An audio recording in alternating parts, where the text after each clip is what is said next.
मी प्रशांत सुमोशी आपल्या सर्वांचं हार्दिक स्वागत करतो. आपल्या सर्वांसाठी एकदा जोरदार टाळ्या झाल्या पाहिजेत. Yes, thank you, very much. आपण पहिल्या पार्टमध्ये स्वराज्याबद्दल इन्फॉर्मेशन घेतली. महाराजांचं कसं होतं, नेटसफनी कसं बनवलं आणि आपण त्याला पुढे कसं घेऊन जाऊ शकतो. दुसऱ्या पार्टमध्ये पाहिलं की हे स्वराज्य बनवण्यासाठी तिथेच महाराजांनी मावळे जमा केले. नेटसॉफ्टनी सुद्धा आपले मेंटॉर्स आपल्या सोबत घेतले आणि मेंटॉर्सनी त्यांची कॅबिनेट त्यांच्या सोबत घेतली, जी आपण सुद्धा घेणार आहोत. आजच्या भागामध्ये आपण पाहणार आहोत सुराज्य. स्वराज्य तर आपण निर्माण केलं, पण हे पुढं टिकवायचं आहे आणि चांगल्या पद्धतीनं चालवायचं आहे. याच्यासाठी सुराज्य ही कन्सेप्ट इम्पॉर्टंट आहे. तर जास्त वेळ न घेता मी या ठिकाणी बोलवतो आपले national mentor mister Pramod Sugre sir. एकदा जोरदार टाळ्या झाल्या पाहिजेत प्रमोद सुगरे सरांसाठी. Thank you sir. श्री छत्रपती शिवाजी महाराजांना वंदन करून जमलेल्या भविष्यातल्या सर्व आपापल्या टीमच्या जाणत्या राजांचं मी स्वागत करतो. आता जाणता राजा मी आज का म्हणालो, कारण मला अशी खात्री आहे की तुम्ही जो पहिला पाठ आपला झाला होता, एक विजन असते, एखादा विचार असतो जो शिवाजी महाराजांचा होता, स्वराज्य. दुसरा सुजित सरांनी आणलेला विचार, यही बिझनेस करे आपका हमारा नेक्स्ट जनरेशन. तसं तुम्ही पण तुमचं एक विजन क्लिअर केलं असेल, गोल सेट केले असतील, जे सचिनने तुम्हाला पहिल्या प्रोग्राम मध्ये सांगितलं. दुसऱ्या याच्यामध्ये आपण बघितलं की जर स्वराज्य करायचं असेल तर आपल्याला मावळे असणं आवश्यक आहे. तर आपण महाराजांचे महत्वाचे काही मावळे आपण बघितले, त्याचबरोबर नेटसपच्या मेंटॉर्स बघितले आणि त्यांनी तयार केलेल्या टीम पण आपण बघितली. तर तुम्ही सुद्धा कदाचित तुमचं सिलेक्शन ऑफ पीपल झालं असेल. तुम्ही सुद्धा तुमची कोण लोक आहेत, मग तो तुमच्या जवळ आहे की लांब आहे, तुमचा नातेवाईक आहे की नाही, पण त्याच्यात पोटेन्शियल आहे आणि त्याला काही करायची इच्छा, अशा सर्व लोकांना आता हेरलं असेल.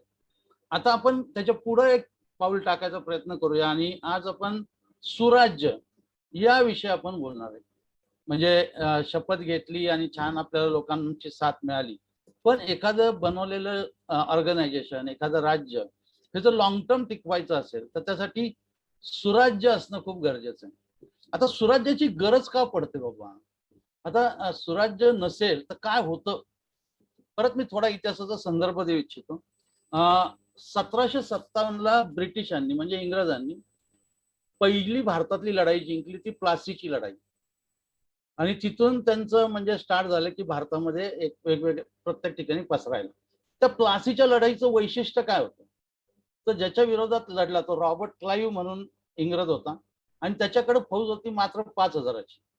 आणि तो त्याच्या अगेन्स्ट लढला तो होता सिराजुद्दौला आणि त्याची फौज जवळजवळ 1,00,000ची होती. पण या 5,000च्या फौजेनी त्या 1,00,000 लोकांना हरवलं, पराभव केला. आता त्यात इंग्रजांच्या नीती होत्या, फोडायचं हे ते सगळं फोडाफोडीचं राजकारण. पण त्याच्यानंतरची खरी गंमत ज्या रॉबर्ट क्लाइव्हनी स्वतःच्या डायरीमध्ये नोंद करून ठेवली. त्याचेही भरपूर सैन्य मारले गेले, काही जखमी झाले, पण युद्ध झाल्यावर जिंकल्यानंतर त्यांनी त्या प्लासी गावातनं विजय मिरवणूक काढली. त्याची वाद्यबिद्य वाजवत तो निघाला आणि त्यांनी त्याच्या डायरीमध्ये लिहिलंय की आमच्या दोन्ही बाजूला हजारो लोक उभी होती आणि मी असा विचार करत होतो म्हणे की यातल्या प्रत्येकाने एक एक दगड उचलून जरी आम्हाला मारला असता तरी आमची चटणी झाली असती, पण कुणी दगड उचलला नाही, पर्यायाने मारला गेला नाही. असं का घडलं असेल? म्हणजे ती जी जनता होती ती या सिराजुद्दौलाच्या कारभाराला कंटाळली होती. हा कारभार योग्य नव्हता म्हणून जनतेने साथ दिली नाही. म्हणजे सुराज्य नसेल तर कितीही भरपूर सैन्य असेल तरी उपयोग होत नाही, कारण सर्वसामान्य जनता साथ देत नाही. म्हणजे किती महत्वाचं आहे की सुराज्य असणं, म्हणजे या उदाहरणावरून आपल्याला समजतं. आता सुराज्य कसं असायला पाहिजे, म्हणजे काय असेल म्हणजे सुराज्य म्हणता येईल आपल्याला, असं जर आपण विचार केला तर त्या राज्यामध्ये जेवढी लोक राहतात, जेवढे घटक राहतात, ते सर्व लोक, त्यांना पहिलं काय हवं तर सुरक्षितता हवी. दुसरं काय हवं त्यांना तर सुख समाधान हवं. तिसरं काय हवं त्यांना तर बाबा भविष्याची चिंता नसावी, म्हणजे उद्या काय होईल तर उद्या पण छान असेल बाबा. आणि सगळ्यात महत्वाचं जो जे चांगलं काम करतोय त्याला वेळोवेळी शाबासकी बक्षीस असं मिळालं पाहिजे. आता असं जर असेल, सर्व घटक सुखी आहेत, त्यांना सुरक्षितता मिळते, चांगलं काम करणाऱ्यांना मोटिवेशनसाठी काही बक्षिसं दिली जात आहेत, काही नाही का शाबासकी दिली जाते.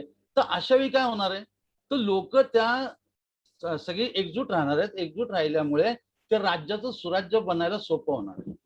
आता हे कसं घडवलं महाराजांनी ते आपण बघणार आहोत. नेटसप कसं सुराज्य चालवतं ते आपण बघणार आहोत. आपले सगळे मेंटॉर सुद्धा आपापलं जे काही त्यांचं राज्य आहे ते कसं सुराज्य बनवतायत किंवा बनवलंय.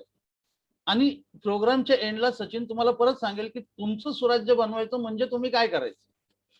म्हणजे तुम्ही तुमचं विजन क्लिअर आहे, गोल क्लिअर आहे, सगळं छान झालंय, तुम्ही लोक सिलेक्ट केली. आता या लोकांसाठी तुम्ही काय करायला हवं ते आपण या पाठच्या शेवटाला बघणार आहोत.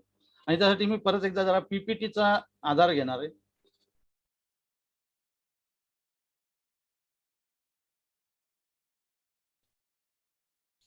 तर जसं मी म्हणालो की आपलं सुराज्यामध्ये लोकांना काय हवं, सुरक्षितता हवी.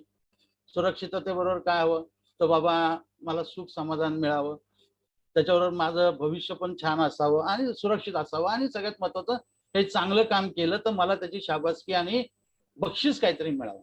आता हे बक्षिसावरून एक किस्सा मी महाराजांच्या काळातला सांगणार आहे आणि मग आपण पुढे जाणार आहोत. बघा, महाराज ज्यावेळी पुण्याची जहागिरी सांभाळत होते, लहान होते ते, आणि त्यावेळी पुण्याच्या आसपास लांडग्यांनी खूप धुमाकूळ घातला होता. लांडगा हा हिंस्र प्राणी, जंगली प्राणी, आणि त्यांनी खूप धुमाकूळ घातला होता. तो जनावरांना मारायचा आणि लोकांमध्ये एक भीतीचं वातावरण होतं. आता ह्या लांडग्याचा बंदोबस्त कसा करावा म्हणून महाराजांनी काय केलं होतं, महाराजांनी म्हणण्यापेक्षा त्यावेळी दादोजी कोंडवांनी हे केलं होतं की बाबा जो कोणी लांडगा मारेल आणि त्याची शेपटी घेऊन येईल त्याला बक्षीस दिलं जाईल. आता त्याला बक्षीस दिलं जाईल असं त्यांनी डिक्लेअर केलेलं होतं. एक दिवशी एक तरुण मुलगा आला आणि त्यांनी पहिल्यांदा तर शेपटी आणली नव्हती, पण त्याच्या पायाला जखम होती आणि त्यांनी सांगितलं की मी लांडगा मारलाय. तर तू लांडगा मारलाय, तुला बक्षीस पाहिजे, बरोबर आहे, पण ते प्रूफ पाहिजे ना, तू शेपूट आणलं का त्याचं. तर तो म्हणला मी घेऊन येतो. तो शेपूट घेऊन आला. मग महाराजांनी आणि दादोजी कोंडदेवांनी त्यांना विचारलं की काय झालं, कसं कसं मारलं मला सांग. म्हणला अचानक 3 लांडगे आले होते, माझ्याकडे फक्त काठी होती. मी त्या काठीने आलेल्या एका लांडग्यावर हल्ला केला, दुसऱ्याने माझ्या पायाचा लचका तोडला, पण मी जे त्याला जोरात वार केला ते जागेवर पडलं. तर बाकीच्या 2 लांडग्यांचं काय झालं, तर म्हणे ज्यांनी अटॅक केला होता त्यालाच मारल्यामुळे उरलेले 2 पळून गेले आणि ते जे पडला होता त्याचं शेपूट मी आणलंय, तर त्याला बक्षीस देण्यात आलं. तर बक्षीस देताना महाराजांनी काय केलं की त्याला एक तलवार पण भेट दिली. तर त्यांनी तलवार हातात घेतल्या घेतल्या सांगितलं ही रामपुरी आहे. तर महाराज म्हणले अरे वा, तुला बरं कळतंय यातलं की ही रामपुरी आहे कुठली आहे. म्हणलं महाराज मी जातीने लोहार आहे. महाराज म्हणले तू एक काम करशील का, तूच माझ्या ह्या म्हणजे जे काही शस्त्र बांधतात त्याचा मुख्य तूच, आणि तूच इथून पुढे ते सगळं बघायचं. म्हणजे एखाद्याने चांगलं काम केलं, त्याच्यात एक गुण आहे, तर त्याला महाराजांनी नुसतं बक्षीस देऊन नाही थांबले, तर त्यातलं गुण हेरून त्याला अजून पुढे. म्हणजे अशी एक एक माणसं जेव्हा येतात आणि स्वराज्य निर्माण व्हायला सुरुवात होते. तर जसं आपण बघितलं स्वराज्य एक विजन, त्याला जोडून महाराजांनी गोळा केलेले ते मावळे, आणि त्याच्या पुढे आपण आज बघणार आहोत स्वराज्य, सुराज्य. आता सुराज्यामध्ये जर आपण बघितलं तर ते करण्यासाठी एकट्या माणसाला पॉसिबल नाहीये. तर महाराजांनी काही लोकांची मदत याच्यामध्ये घेतली. हे अष्टप्रधान मंडळ ऍक्च्युली खूप नंतर तयार झालं, पण हे मी आता का घेतोय, कारण यातलीच काही लोक सुरुवातीपासून आपापली डिपार्टमेंट हँडल करत होते. म्हणजे सेनापती असेल, एक प्रधान असेल, पंतप्रधान ज्याला आपण म्हणू, न्यायाधीश, वेगवेगळी खाती, मंत्री, म्हणजे त्या त्या क्षेत्रातली तज्ज्ञ लोक महाराजांनी एकत्र केली. आणि तुम्हाला आश्चर्य वाटेल, या सेनापतीपेक्षा पंतप्रधानाचा पगार जास्त होता. म्हणजे सेनापती चांगला आहे बाबा, तू युद्ध करतो, पण तुझ्यापेक्षा जास्त पगार कोणाला, पंतप्रधान. म्हणजे थोडं ऍडमिनिस्ट्रेशनचं महाराजांनी काम स्टार्ट केलं इथं. आणि एक बंगाली लेखक आहेत, त्यांनी असं लिहिलं एका ठिकाणी की तुम्ही शिवाजी महाराजांच्या युद्ध नीतीवर, युद्ध कौशल्यावर कदाचित प्रश्न निर्माण करू शकता, पण शिवाजी महाराजांच्या ऍडमिनिस्ट्रेशनवर तुम्ही बोट ठेवू शकत नाही. आणि आज सुद्धा आपल्या भारतामध्ये अशा कित्येक गोष्टी चालू आहेत ज्या महाराजांनी त्यावेळी चालू केल्या होत्या. जसं मी म्हणालो की समाजातला प्रत्येक घटक हा सुरक्षित, सुखी आणि त्याचं उज्ज्वल भविष्य असणारा असेल तर ते सुराज्य व्हायला वेळ लागत नाही. मग आता त्यावेळची परिस्थिती काय होती आणि महाराजांनी सुराज्य केलं म्हणजे कसं केलं, काय केलं, ते आपण थोडंसं बघणार आहोत. बघा, सगळ्यात महत्वाचा घटक त्यावेळी कोण होता, तर तो होता शेतकरी, जो आजही आहे. पण त्यावेळी शेती हा सगळ्यात मुख्य व्यवसाय होता. त्यावेळी काही इतर उद्योग व्यवसाय धंदे नव्हते. आणि या शेतकऱ्याची अवस्था काय होती, तर हा शेतकरी जे काय पावसाच्या पाण्यावर पिकवेल ते पिकवेल आणि कधी कुठला जहागीरदार येईल आणि उभं पीक सुद्धा कापून घेऊन जाईल हे त्याला माहिती नसायचं. म्हणजे शेतकरी पिकवत होता किती, जेमतेम स्वतःच्या कुटुंबाचं व्यवस्थित चालेल एवढंच. आणि हे करत असताना तो शेती पिकवताना गावात राहत नव्हता, कारण कधी येऊन कोणी अत्याचार करेल, आमच्या मुलीबाळींचं काही खरं नाही आणि आमच्या संपत्तीचं कोण रक्षण करू शकत नाही. त्यामुळे हे कुठं ना कुठं असे वस्त्या करून राहायचे आणि शेती करत होते. महाराजांनी पहिलं काम काय केलं असं, तर या शेतकऱ्यासाठी काय करता येईल, तर महाराजांनी त्यावेळी काय काय सिस्टीम आणल्या बघा. पहिलं सर्व शेतकऱ्यांच्या जमिनी मोजून दिल्या, ज्याला आपण आजच्या भाषेत सातबारा म्हणतो, त्या जमिनी मोजून दिल्या. दुसरी गोष्ट, प्रत्येक शेतकऱ्याला बियाणं पुरवले जायचे, बी बियाणं पुरवायचे. ज्याच्याकडे बैल नांगर नाही त्यांना बैल नांगर दिला जायचा. आणि हे सगळं करत असताना त्यांनी काळामध्ये, काळाच्या ओघामध्ये त्यावेळी त्यांनी बंधारे बांधले. म्हणजे वेगवेगळ्या ठिकाणी बंधारे बांधले, कारण फक्त पावसाच्या पाण्यावर शेती नाही व्हावी, नंतर सुद्धा काहीतरी उत्पन्न घेता यावं. म्हणजे महाराजांनी ह्या शेतकऱ्याला काय केलं, तर बाबा तुझ्याकडे काय काय नाही ना ते मी तुला पुरवतो, तू तुझं शेती छान कर. सुरक्षितता निर्माण व्हायला सुरुवात झाली होती. आता हे सुराज्याकडे घेऊन जायचंय, तर माझा शेतकरी स्ट्रॉंग राहायला पाहिजे. म्हणून त्याला ज्या ज्या गोष्टी अडचणी येतात त्या सगळ्या पुरवल्या जायच्या. त्याचं पिकलेलं धान्य सुद्धा विकत घेतलं जायचं. आणि महाराज सगळ्या आपल्या किल्ल्यांमध्ये, याच्या कोठारांमध्ये धान्य साठवून ठेवायचे. आणि नवीन धान्य आलं की जुनं धान्य विकून टाकायचं, नवीन धान्य परत कोठारात ठेवायचं. अशी सिस्टीम त्यांनी त्यावेळी लावून टाकली. त्यामुळे शेतकरी हा तिथला सुखी समाधानी झाला. पण काही लोकांकडे जमिनी नव्हत्या पण कष्ट करायची तयारी होती, त्यांना महाराजांनी जमिनी दिल्या. म्हणजे एकंदरीत पहिलं महाराजांनी सुराज्य करायचं म्हणजे काय करायचं ठरवलं, तर बाबा मला हा शेतकरी पहिला त्याला छान करायचं. आता दुसरा किस्सा जर आपण बघितला तर मावळे जे स्वराज्यासाठी लढत होते. आता हे जे लढत होते ना, हे लढणारा जो मावळा आहे याला पण सुरक्षितता मिळाली पाहिजे, याला याच्या फॅमिलीला पण सुरक्षितता मिळाली पाहिजे. महाराजांकडे काय होतं, तर दोन टाईपचे घोडस्वार असायचे. एक असायचा बारगीर, एक असायचा शिलेदार. म्हणजे ज्याच्याकडे स्वतःचा घोडा आहे तो शिलेदार, जो राजांचा घोडा वापरेल तो बारगीर. आणि असे घोडदळ पायदळ असे जेवढं काही महाराजांचं सैन्य होतं, त्या सैन्याला सगळ्यात महत्वाचं काय मिळायचं, महत्वाचं हे होतं मिळायचं म्हणजे वेळेवर पगार. वेळेवर पगार हे सगळ्यात महत्वाचं वैशिष्ट्य होतं. कारण बाकी शाळांमध्ये वेळेवर पगार मिळेल याची गॅरंटी नसायची, पण वेळेवर पगार याचा रिझल्ट काय होता माहितीये का, आदिलशाहचे 500 मुस्लिम हसबी सैनिक वेळेवर पगार आदिलशाहीत होत नाही पण महाराजांकडे होतो, म्हणून 500 सैनिक स्वराज्यात सामील झाले, आम्हाला तुमच्या नोकरीत ठेवा तर तुमच्याकडे वेळेवर पगार मिळतो. म्हणजे या सैन्याला काय तर वेळेवर पगार. दुसरं काय होतं याच्यामध्ये, एखादा जर सैनिक युद्धामध्ये गेला, म्हणजे त्याचा तो गेला समजा, तर त्याच्या कुटुंबाचं काय होईल. तर आज आपल्याला आश्चर्य वाटेल पण त्या काळात महाराजांनी पेन्शन योजना आणली. म्हणजे एखादा मावळा जर युद्धामध्ये कामास आला गेला तर त्याचा जो शेवटचा पगार असेल त्याचा अर्धा पगार त्याच्या बायकोला मिळायचा. दुसरी गोष्ट, त्याच्या कुटुंबातला जो कोणी करता धरता पुरुष असेल दुसरा, त्याला त्याच्या जागेवर नोकरी मिळायची, अनुकंपा तत्वावर नोकरी. म्हणजे जे आता आपलं सरकार कदाचित देणं कदाचित सरकारने बंद पण केलं असेल, पण ते तिथं दिलं जात होती नोकरी. आता वेळेवर पगार गेला तर कुटुंबाला पैसे मिळतात आणि दुसऱ्या कोणाला तरी आपल्या कुटुंबातल्या नोकरी मिळते. बघा याच्यातला एक महत्वाचा किस्सा जर सांगायचा झाला, सर आवाज येतोय का? हा, मला वाटलं काय. हा, तर एक महत्वाचा किस्सा सांगायचा झाला तर बाजीप्रभू देशपांडेंचं आपण काल थोडंसं ऐकलं होतं. पावनखिंड प्रसिद्ध आहे. बाजीप्रभू आणि फुलाजी प्रभू हे दोघं भाऊ होते आणि हे दोघेही त्या युद्धामध्ये मारले गेले. महाराजांनी कालांतराने पन्हाळ्यावरनं आल्यानंतर शिंद नावाचं गाव आहे, त्या गावी त्यांच्या गेले, त्यांच्या आईला भेटले, सांत्वन केलं आणि बाजी फुलाजी मिळून 8 मुलं होती. या 8ही मुलांना त्यांनी स्वराज्यामध्ये नोकरीला घेतलं. आता ह्याच्या जोडीला अजून काय केलं होतं त्यांनी, तर बाजीप्रभूंबरोबर 300 लोक लढली होती. ते बांदलांची फौज होती आणि हे 300च्या 300 लोक आपले गेले होते, मारले गेले होते.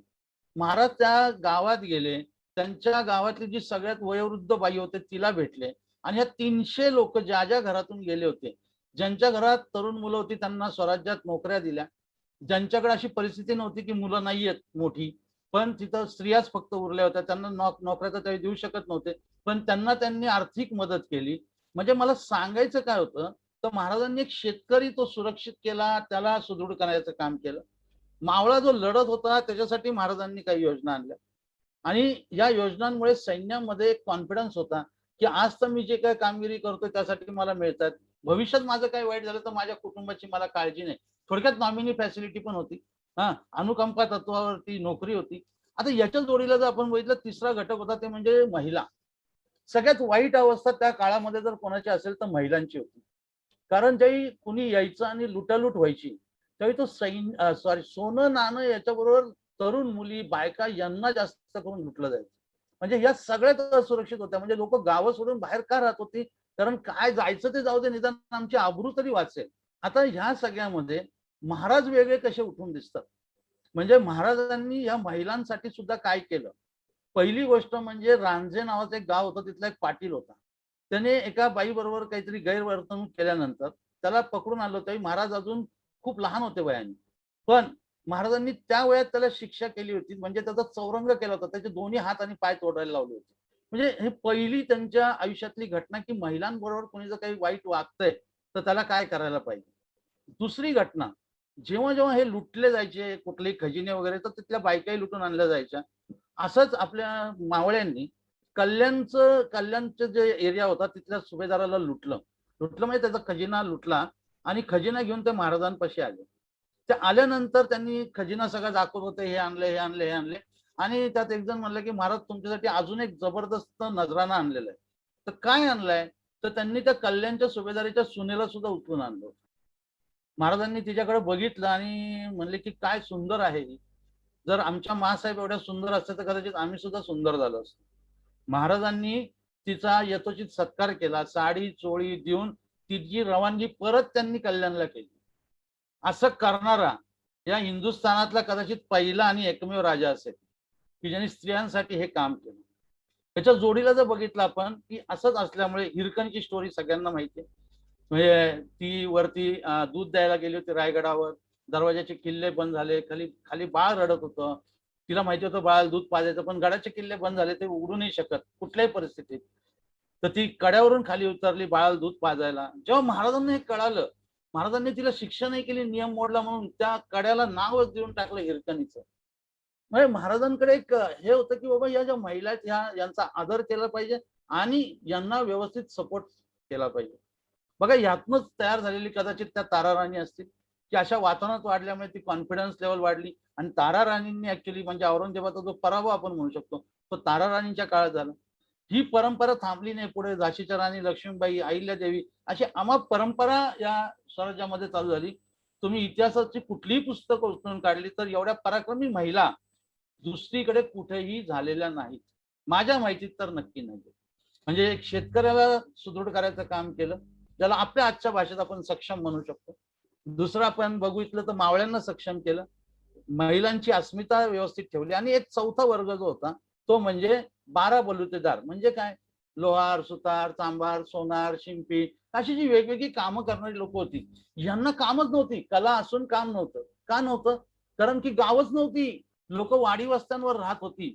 महाराजांनी काम केलं, गावं वसवायला सुरुवात केली, लोकांना गावात यायला लावलं. लोकांनाही कळायला लागलं, की अरे आता आपण सुरक्षित आहोत, आता आपल्याला माळ रानावर राहायची गरज नाही, आपण गावामध्ये राहायला पाहिजे. लोक गावात यायला लागली. या 12 बलुतेदारांना काम मिळालं, गवंड्याला काम मिळालं, सुताराला मिळालं, लोहाराला मिळालं. त्यातनं म्हणजे मनी सर्क्युलेशन चालू झालं. मग सोनारांना काम मिळालं. एकंदरीत काय तर हे अर्थचक्र महाराजांनी व्यवस्थित सुरू करायला सुरुवात केली. आणि याच्या पुढे जाऊन ज्यावेळी त्यांनी आरमार बनवलं त्यावेळी आरमाराच्या वेळी सुद्धा भरपूर लोकांना रोजगार मिळाला. आता हे जर तुम्ही माझ्या अँगलनी बघायला गेलात तर महाराजांनी त्यावेळी समाजामध्ये असणाऱ्या सर्व लोकांसाठी काही ना काही अशा सिस्टीम्स आणल्या, की ज्याच्यामुळे या लोकांना आज छान वाटायला लागलं, सुरक्षितता आहे, आम्हाला जे काही आम्ही मेहनत करतोय त्याचा योग्य मोबदला मिळतोय, आमच्या पोराबाळांचं भविष्य सुरक्षित आहे आणि अजून तर काही छान पराक्रम करतोय आणि जर स्वराज्याच्या कामी येतोय तर नक्की आपल्याला काळजी करायची गरज नाही, आपल्या कुटुंबाची काळजी घेतली जाते. बघा, हे रयतेचं राज्य, लोकांचं राज्य महाराजांनी तयार केलं. आता हा जो विषय आपण घेतला, सुराज्य बनवणं एवढं सोपं काम नाही, पण महाराजांनी हे त्यावेळी करून दाखवलं. आणि आज जर आपण बघितलं की ही सिस्टीम काय सांगते की लोकांच्या कल्याणासाठी महाराजांनी हे सगळं केलं, म्हणून महाराजांचं सुराज्य बनलं आणि म्हणून ते कदाचित 1818 पर्यंत चाललं. बघा त्यावेळी दुष्काळ यायचे. दुष्काळात महाराजांनी काय केलं? जो शेतकऱ्याकडून शेतसारा घेतला जायचा तो त्यावेळी माफ असायचा. सगळ्यात महत्वाचं महाराज काय करायचे, जे त्यांची धान्याची भंडारं भरलेली असायची ती या दुष्काळाच्या काळामध्ये ओपन केली जायची आणि लोकांना अन्नधान्य पुरवलं जायचं. लहान मुलांसाठी सिस्टीम होत्या. दुष्काळामध्ये प्रत्येक घरात किमान 2.5 शेर धान्य जाईल याची काळजी घेतली जायची. म्हणजे आता विचार करा की त्यावेळची जनता, त्यांना कधीच कुठल्याच राजवटीत असं काही मिळालं नव्हतं.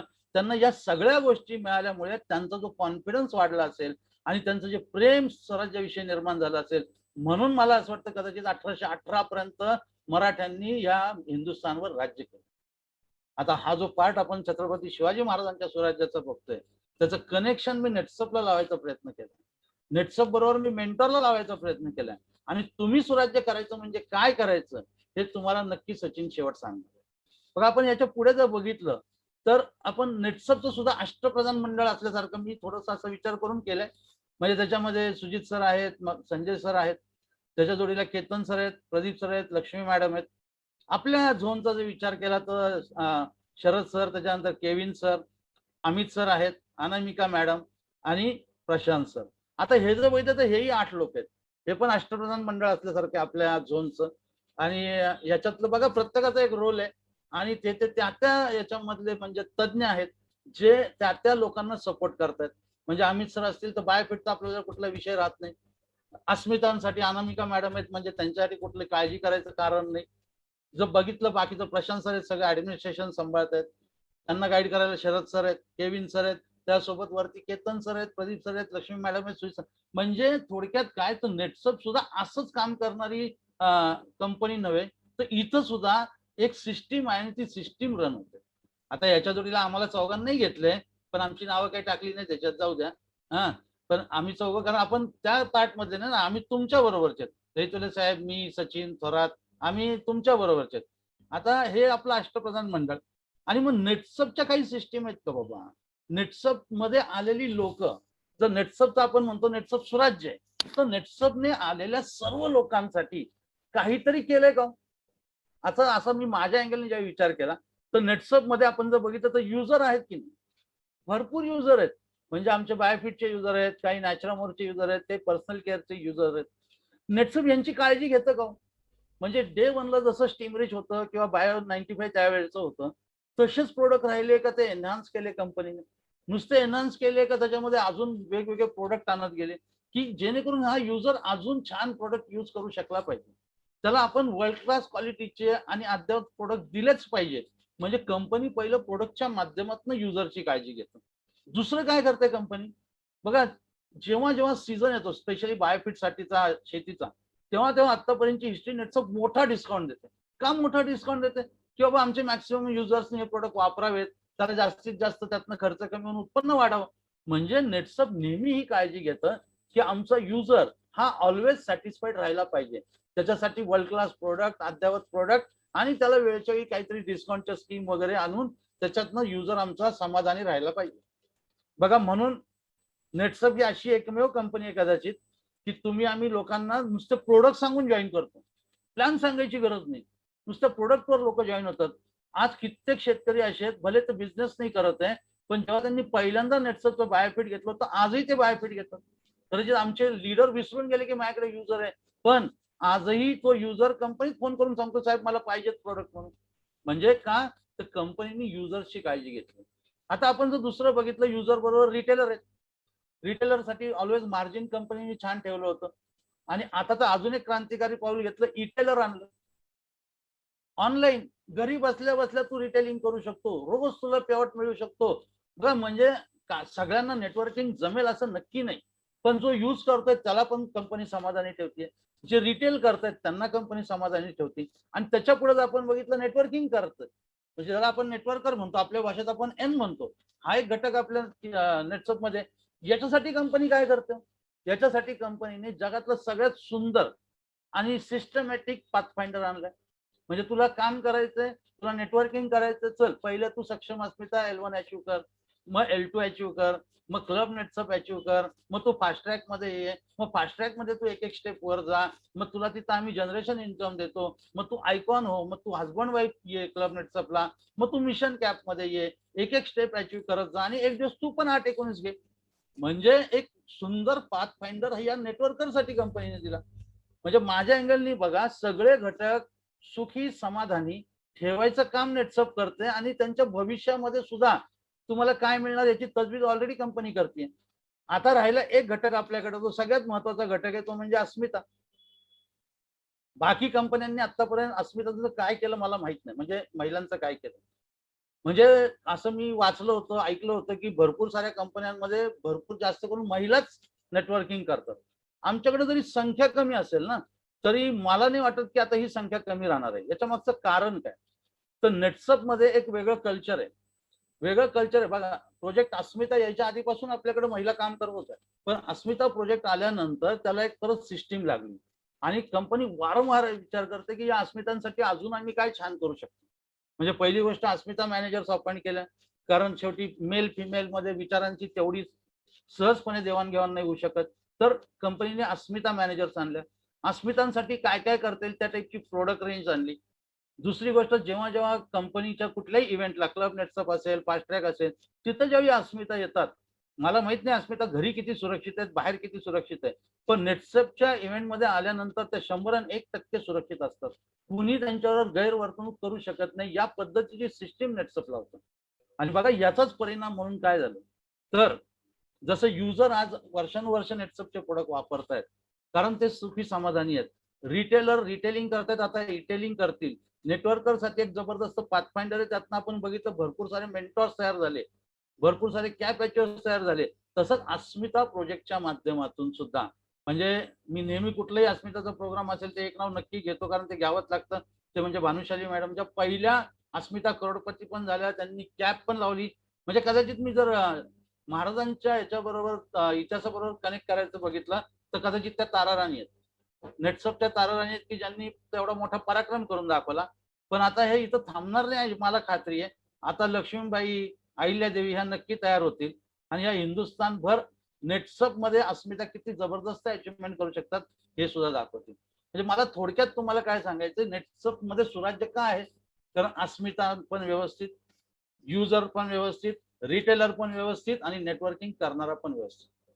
बघा हे किती कंपन्यांमध्ये माझ्या दृष्टीने प्रश्नचिन्ह असेल. सगळे घटक सुखी करणं, त्याच्यासाठी एक योग्य विजन लागते, योग्य म्हणजे प्रामाणिक विजन लागते, प्रामाणिक प्रयत्न लागतात आणि सगळ्यात महत्वाचं योग्य सिस्टीम लागते. आता एवढं सगळं असताना सुद्धा बघा एक गोष्ट घडली, ते म्हणजे कोरोना आला. मागच्या वर्षी कोरोना आला, आता जवळजवळ हा 13वा-14वा महिना चालू आहे कोरोनाचा. पण ज्यावेळी पहिल्यांदा आला त्यावेळी तो खरोखरचा लॉकडाऊन घेऊन आला होता. म्हणजे लोक घरातून बाहेर पडत नव्हते. काय करायला पाहिजे होतं नेटसअपनी. परत मी हे कनेक्शन लावलंय, महाराज दुष्काळाच्या वेळी काय करत होते, त्यांची धान्याची कोठारं उघडून त्या लोकांना धान्य पुरवत होते, कर माफ करत होते, सगळं करत होते. नेटसअपनी या पॅन्डेमिक मध्ये काय केलं, पहिली गोष्ट नेटसअपनी काय केलं, आपण लोकांना क्लब नेटसअप मलेशियाला नेऊ शकत नाही. का नेऊ शकत नाही, कारण कोणी परमिशनच देत नाहीये. भले कंपनीने ऍडव्हान्स पैसे भरले होते, पण जेवढे अचीव्ह झाले होते त्या सगळ्यांना कंपनीने रिएम्बर्समेंट केलं, पैसे दिले परत.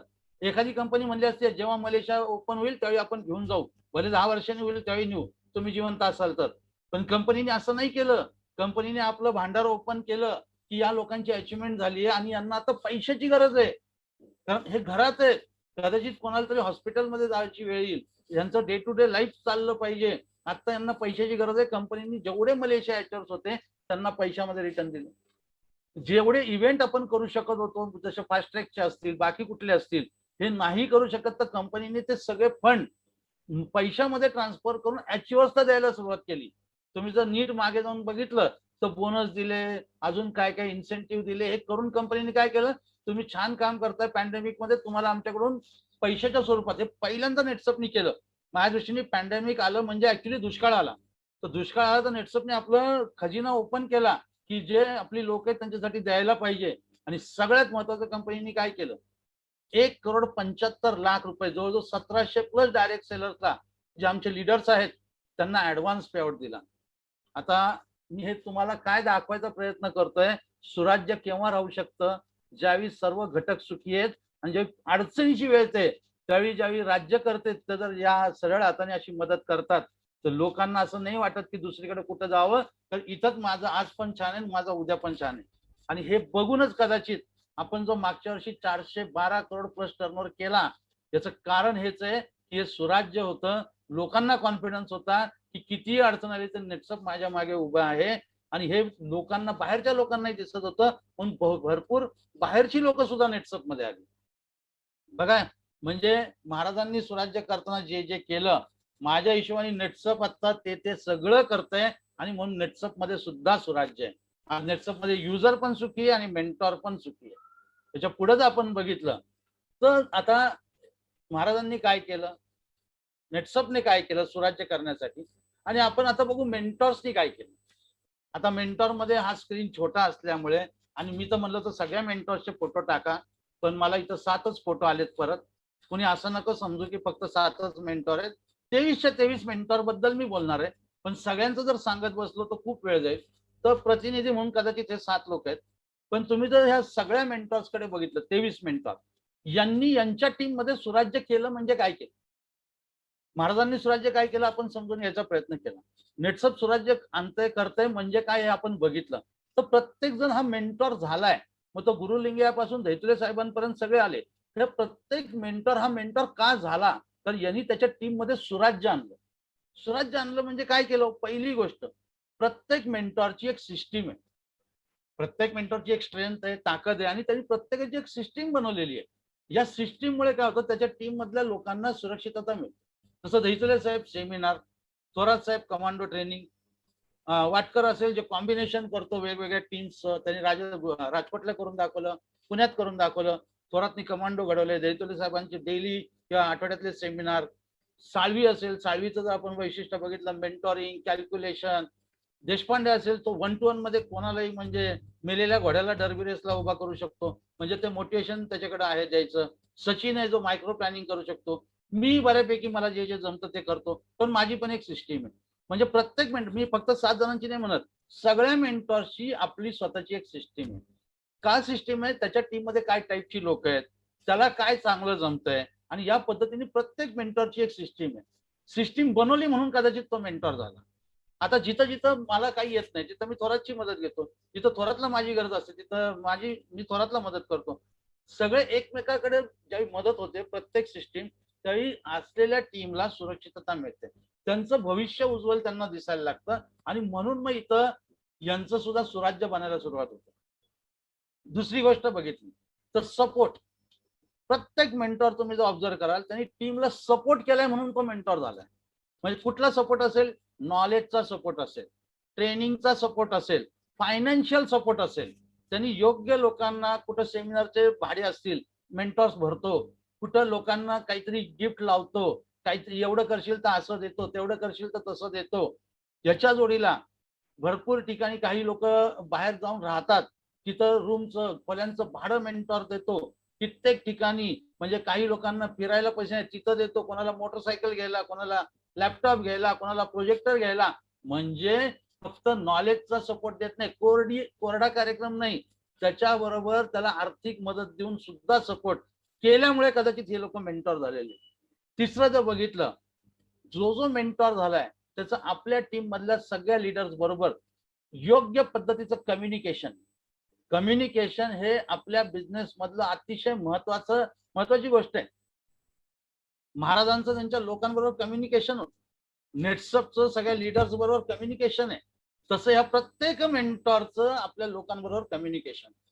आता कम्युनिकेशन चांगलं असतं, पण माझ्या माहितीप्रमाणे कम्युनिकेशन इथून होतं, डोक्यातून होतं. पण कम्युनिकेशनच्या जोडीला काय असणं आवश्यक आहे, म्हणजे नुसतं कम्युनिकेशन होईल तर कदाचित बिझनेस येईल, लॉंग टर्म येईल का मला माहित नाही, राज्य होईल, सुराज्य होईल का मला माहित नाही, त्याच्यावर लागतं कनेक्शन, हृदयाने कनेक्शन.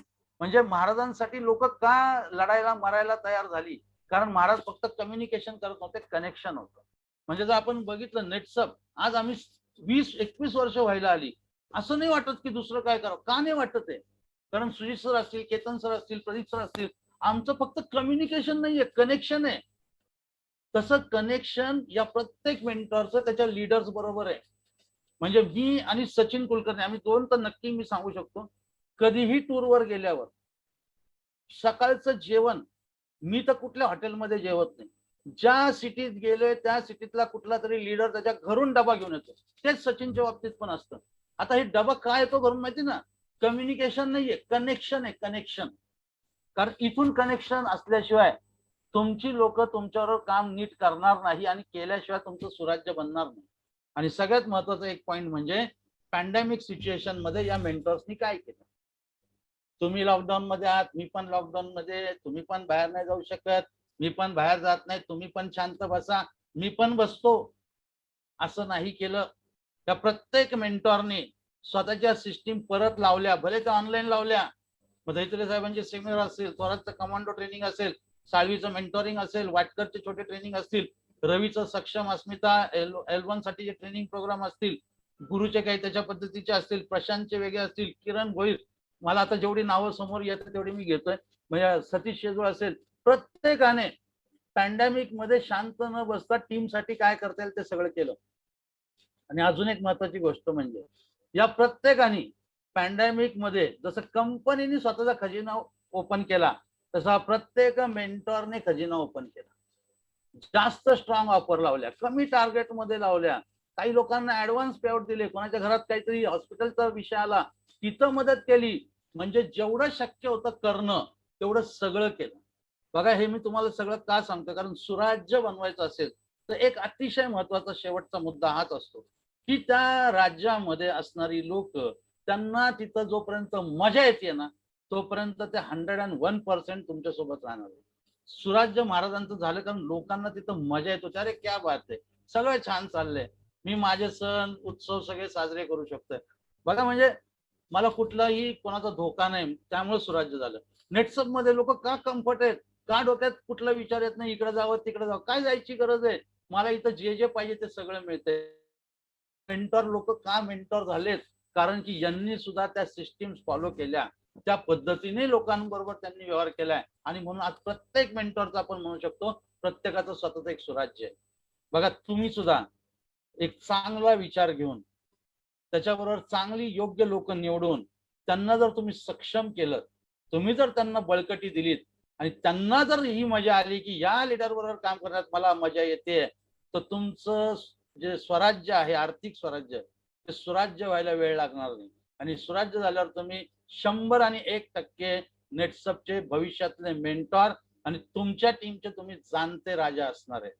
तर याच्या पुढचा पाठ कसा असेल, तुम्ही काय करायला हवं, यासाठी मी सचिन कुलकर्णींना सांगतो. Sachin, over to you.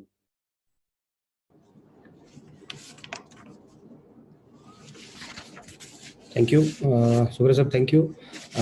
नमस्कार मंडळी, परत एकदा आजच्या भागामध्ये आपल्या सगळ्यांचं खूप खूप स्वागत. आजपर्यंत आपण बघितलंय की मॅनेजमेंट खूप इम्पॉर्टंट आहे. महाराजांनी मॅनेजमेंट खूप योग्य पद्धतीने केलं. मॅनेजमेंटचे गुरु महाराजांना म्हणलं जातं. आणि एक वेगळा अँगल मी तुम्हाला द्यायचा प्रयत्न करतोय की मी महाराजांना महाराज न बघता मी महाराजांना एक उद्योजक म्हणून बघतो, की एक उद्योजक असलेला व्यक्ती कसं एक स्वतःची इंडस्ट्री वाढवू शकतो. ह्या अँगलनी जेव्हा आपण यांना बघायचा प्रयत्न करू तर आपण कदाचित आपल्या बिझनेसमध्ये ते अजून चांगल्या पद्धतीने इम्प्लिमेंट करायचा प्रयत्न करू, असं कुठेतरी मला वाटतंय. म्हणून मी एक तो उद्योजक किंवा त्याला एक तो बिझनेस टच द्यायचा प्रयत्न तुमच्याशी करतोय. जसं ज्या ह्याच्यावर वाक्यावर प्रमोदनी संपवलं तेच मी सुरू करतोय परत, की जे आपण पहिल्या दिवशी पण बोललो होतो की हो, मी पण जाणता राजा, माझं छोटंसं स्वराज्य आहे आणि या स्वराज्याचा मी पण जाणता राजा आहे. पण हे आता तुम्ही म्हणताय, हे तुमची टीम कधी म्हणेल की हो, हा पण आमचा जाणता राजा आहे, जेव्हा त्या स्वराज्याचं रूपांतर तुम्ही सुराज्यामध्ये करणार.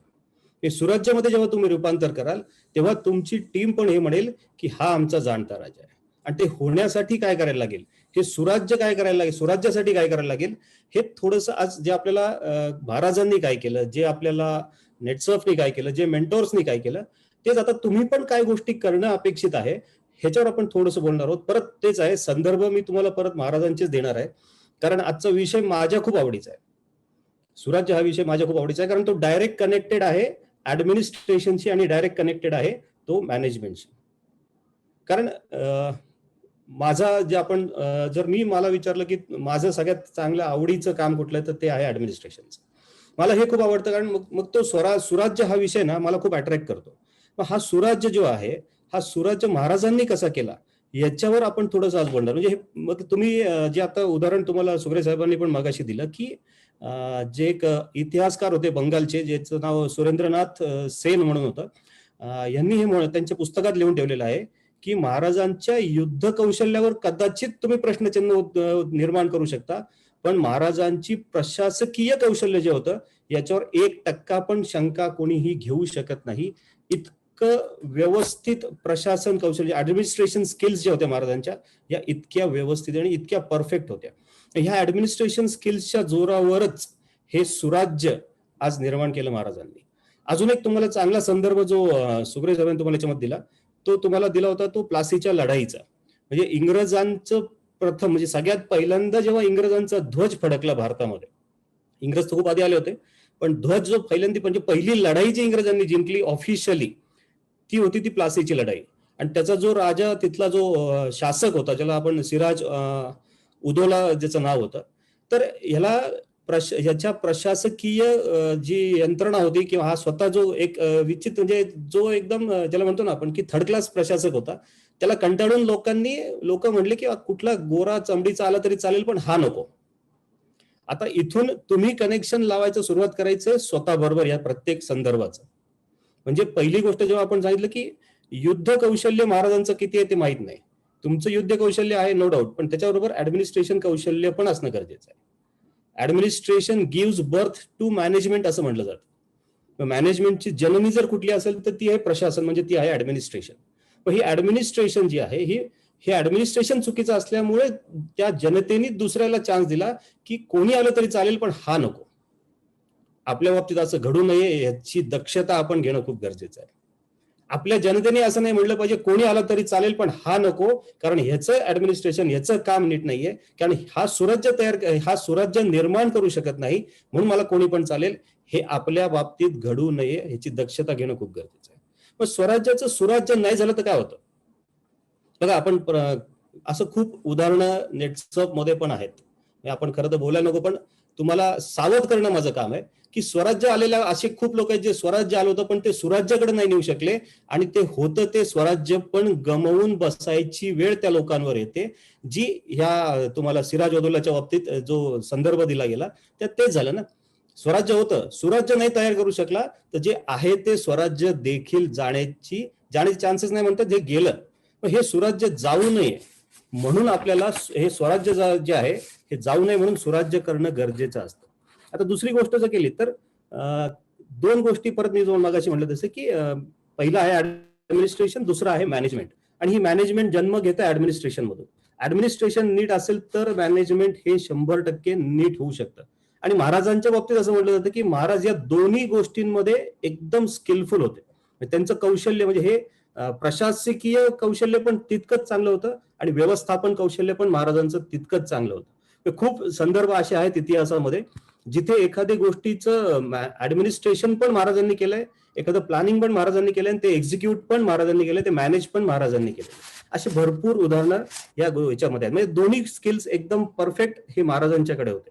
आता हे दरवेळी आपल्याला जे म्हणतो ना आपण त्याला की आपण जेव्हा एखादं काम करतो दैनंदिन जीवनामध्ये, तेव्हा दोन गोष्टी असतात. आपण कोणाकडून तरी प्रेरणा घेत असतो, नाही तर कोणाला तरी प्रेरणा देत असतो. आपण कोणाकडे तरी इन्स्पायर होत असतो, कोणाकडून तरी इन्स्पायर होत असतो, किंवा कोणाला तरी इन्स्पिरेशन देत असतो, पास करत असतो, किंवा आपण कोणाकडून तरी मोटिवेट होत असतो, किंवा आपण कोणाला तरी मोटिवेट करत असतो. हे आपण रोजच्या जीवनामध्ये करतो. आणि महाराजांनी ऍडमिनिस्ट्रेशन मध्ये या गोष्टींचा खूप चांगला वापर केलेला आपल्याला दिसतो. म्हणजे मोटिवेशनच्या बाबतीत जर म्हटलं तर महाराज पॉझिटिव्ह मोटिवेशन आणि निगेटिव्ह मोटिवेशन या दोन्ही बाबतीमध्ये एकदम एक्सपर्ट आहेत, हे तुम्हाला कळेल. असे अनेक संदर्भ या तुमच्या इतिहासामध्ये दर्ज केलेले आहेत, इतिहासामध्ये लिहिलेले आहेत. आता त्याचे दोन जर संदर्भ तुम्हाला द्यायचे झाले, उदाहरणं जर तुम्हाला द्यायची झाली, तर एक पहिलं पॉझिटिव्हचं उदाहरण मी तुम्हाला देतो. उदाहरण म्हणजे हा घडलेला, ही घटित झालेली घटना आहे. पॉझिटिव्ह मोटिवेशन कसं असू शकतं, म्हणजे महाराज कसं बखुबीने हे वापरायचे पॉझिटिव्ह मोटिवेशन. संदर्भ आहे जंजिराचा. जंजिरा ऍक्च्युली किल्ला जो आहे तुम्हाला माहिती असेल, बघितला पण असेल, नाही तर ऐकून तर नक्की माहिती असेल. हा जंजिरा जिंकायसाठी महाराजांनी 8 वेळा मोहिमा काढल्या होत्या आणि 8ही मोहिमा कुठल्या ना कुठल्या तरी कारणाने या फेल झाल्या होत्या, यश आलं नव्हतं. पण या 8 मोहिमेपैकी एका मोहिमेची गोष्ट मी तुम्हाला सांगणार आहे. ही एक मोहीम जी होती ती मोहीम अशी आखली गेली होती की एक नाविक जो एक बोट असते ती बोट घेऊन एकाला कोणतरी पाठवायचं, त्या बोटीमध्ये फक्त एक माणूस आणि शिड्या असणार आहेत. मग त्या शिड्या ज्या आहेत ह्या शिड्या घेऊन जायच्या आणि त्या सरळ रस्त्याने जाता येत नाही कारण पहारेकरी होते किल्ल्यावर बुरुजावर सगळे, आणि त्या किल्ल्याच्या भिंती जर तुम्ही आजच्या हिशोबाने बघितलं तर त्या जवळजवळ 4 मजली इमारती एवढ्या, म्हणजे 4 बिल्डिंगची 4 मजली बिल्डिंग असते तेवढ्या उंच त्याच्या तटबंदी होत्या. मग एक बाजूच्या रस्त्याने जिथं दुसरा एक गड होता महाराजांनी बांधलेला, दुर्ग होता, त्या दुर्गच्या तिथून ती बोट न्यायची, 4-5 किलोमीटर ते वलवत वलवत जायचं, आवाज नाही करायचा, रात्रीच्या अंधारात जायचं, कोणाला दिसलं नाही पाहिजे, कोणाला कळलं नाही पाहिजे, शिड्या घेऊन जायचं, बोट लावायची, शिड्या काढायच्या, त्या तटबंदीला शिड्या लावायच्या, मग मागून सैन्य येणार, ते सैन्य त्या शिडीवरून वरती जाणार आणि तिथला किल्ला ताब्यात घेणार, अशी एक योजना त्यावेळी महाराजांनी केली होती. महाराजांनी म्हणजे तिथला जो कोण असेल त्यांनी सरदारांनी केली होती. आता हे जे काम आहे, हे काम करायचं जे काम दिलं होतं ते तिथल्या अलिबागच्या जवळच्या एका लायजी कोळी पाटील म्हणून एक माणूस होता त्याला दिलं होतं. आता हा लायजी कोळी पाटील जो होता यांनी ते काम घेतलं, तो गेला, पण तो तिथे गेला, त्यांनी तिथं अंधारात गेला, थांबला, शिड्या उतरवल्या, सगळ्या शिड्या बरोबर जिथे पाहिजे तिथे लावल्या, आणि काय माहिती त्याचं काय कनेक्शन असतं, जे मग अशी सुरेश साहेबांनी पण ते तुम्हाला म्हटलं की कनेक्शन जे आहे ना हे खूप इम्पॉर्टंट आहे. ते स्वराज्याशी कनेक्शन म्हणा, महाराजांची कनेक्शन म्हणा, किंवा हे माझं स्वतःचं काम आहे, मी ड्युटी करत नाही. बघा त्याला दिलं काम काय होतं, शिडी लावायची निघून जायचं. मग तसं बघायला गेलं तो शिडी लावून निघून पण जाऊ शकत होता, पण एक कुठेतरी त्याला ते मोटिवेशन होतं की नाही बाबा मला थांबलं पाहिजे, माझं सैन्य येत आहे, हे सैन्य आले की मी निघून जाईल. मग तो थोडा वेळ थांबला, अजून थोडा वेळ थांबला, मध्यरात्र झाली, अजून उलटून गेली, सैन्य याचा पत्ता नाही, का आलं माहित नाही. पण मग पहाट व्हायची जेव्हा वेळ आली त्यावेळेला त्याला कळलं की आता जर उजेड झाला तर ह्या लोकांना कळेल की मी इथं आलोय, शिड्या लावल्यात, तो हे असं होता कामा नये. तिथून त्यांनी एक काम केलं जे खरं तर अकल्पनीय काम ज्याला आपण म्हणू शकतो, की त्यांनी लावलेल्या सगळ्या शिड्या काढल्या. बघा त्याचं तर काही कारण नव्हतं ना, तो तसंच फक्त बोट घेऊन पण पळून जाऊ शकत होता, पण त्यांनी परत सगळ्या शिड्या काढल्या, बोटीत टाकल्या, आणि सकाळ म्हणजे पहाट व्हायच्या तो तिथून परत निघून बंदराला आला. आता महाराजांचं हेर खातं जे आहे हे किती स्ट्रॉंग होतं हे 2 दिवस आपण ऐकतोय. ही महाराजांकडे न्यूज गेली लगेच, महाराजांनी त्याला किल्ल्यावर बोलून घेतलं. रायगडावर महाराज होते, रायगडावर बोलून घेतला. आता मोहीम फेल झाली आणि महाराजांनी बोलवलंय, कुठलाही माणूस आहे हा नक्की याला घाम फुटणार याचं 100% आहे, यालाही भीती वाटली, पण आता बोलवलंय म्हणल्यावर की जायला पाहिजे. गेला, तिथे गेला, महाराजांनी त्याला पहिल्यांदा बघितलं, त्यांनी प्रत्यक्षात महाराजांना पहिल्यांदा बघितलं होतं.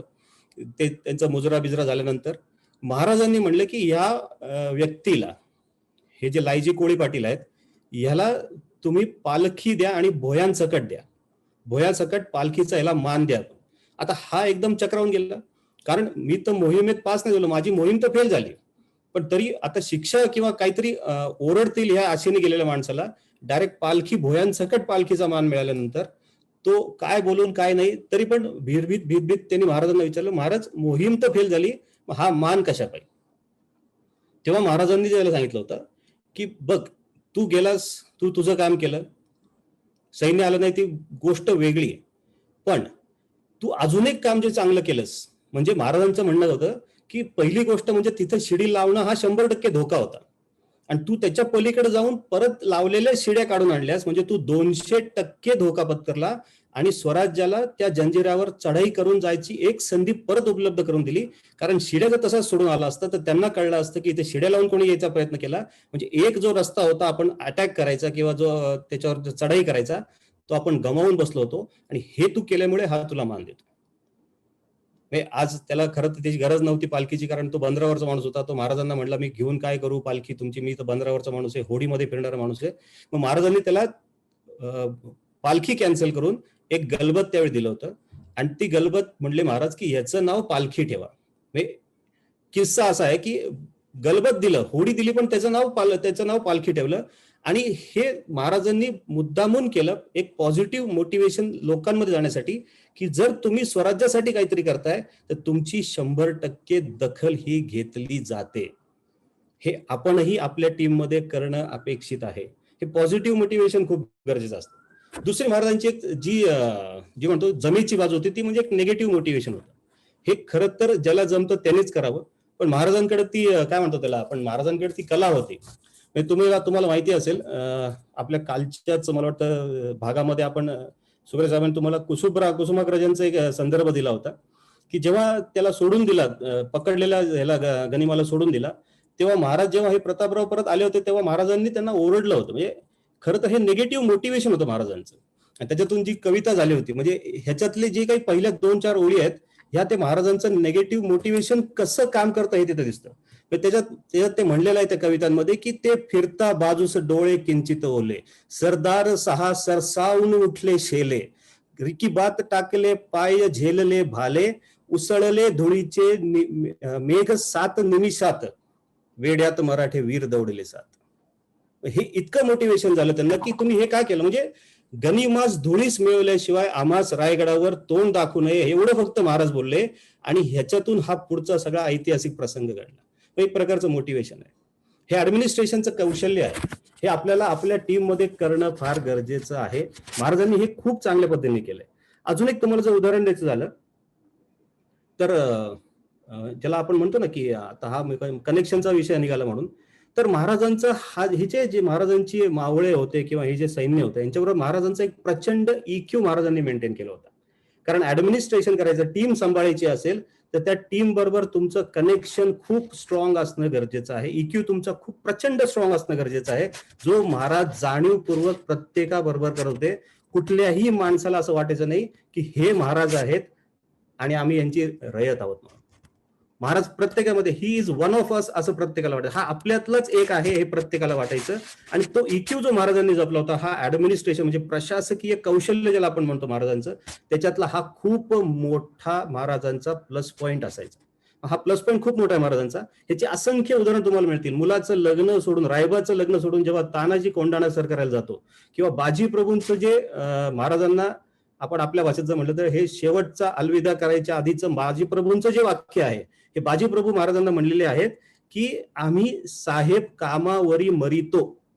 म्हणजे ज्याला माहितीये माझं मरण समोर आहे, पण तो महाराजांना म्हणतो की महाराज तुम्ही गडावर जा, आम्ही साहेब कामावरी मरितो. म्हणजे हे माहितीये मला मी मरणार आहे, पण हे कुठला EQ असेल महाराजांचा, हे कसलं ऍडमिनिस्ट्रेशन असेल महाराजांचं. म्हणजे माणसाला माहिती आहे 300 लोक तुम्ही घेऊन जा.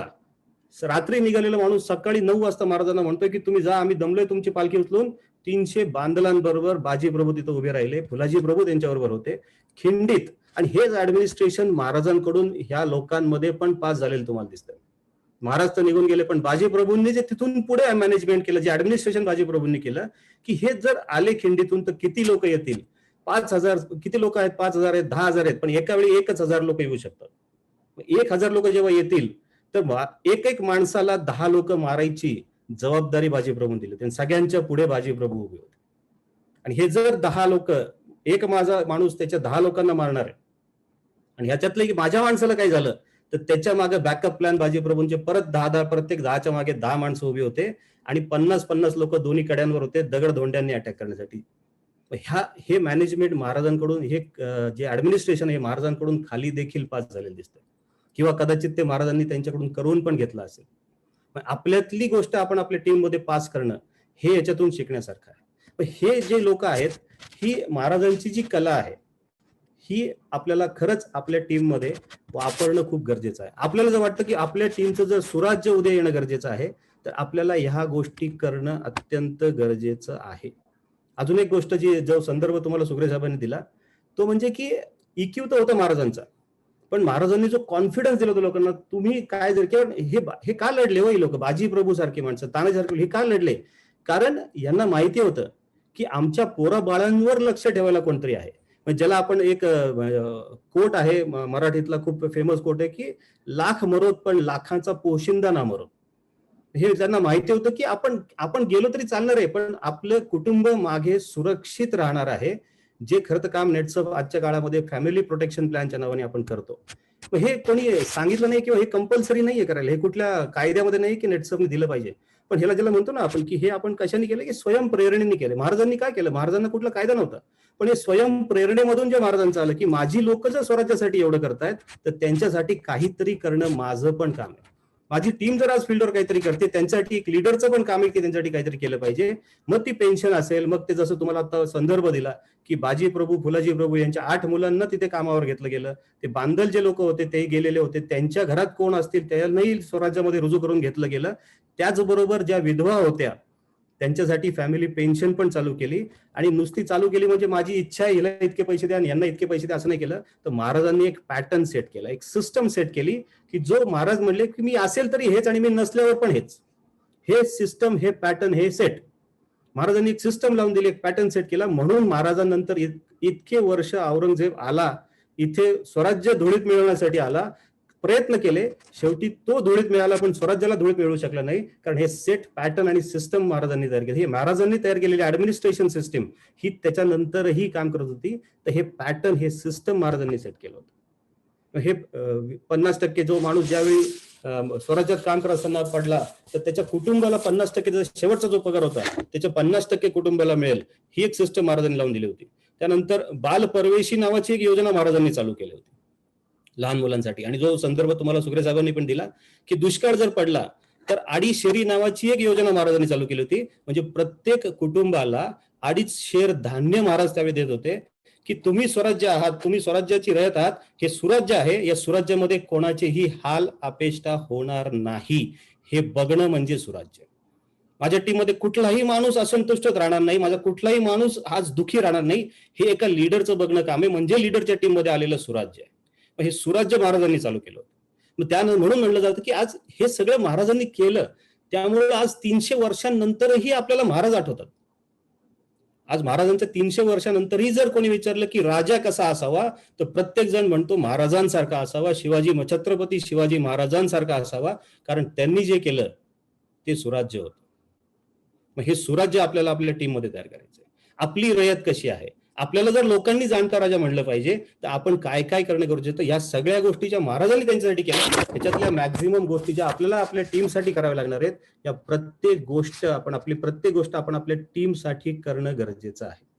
आपली रयत आहे ती, आपली टीम आहे ती, याच्यासाठी ती करणं गरजेचं आहे. हे सुराज्य येणं फार गरजेचं आहे.